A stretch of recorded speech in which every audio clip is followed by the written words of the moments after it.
Guys. दोस्तों, ये Micromax का एक X2411 मॉडल है। इसका हम चार्जिंग कनेक्टर लगाएंगे।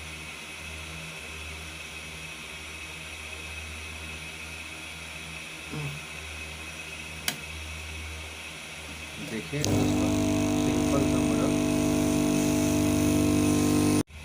ये हमारा पिन लग गया है।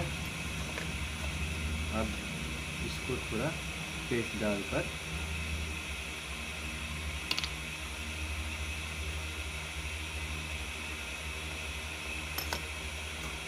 आयरन करेंगे।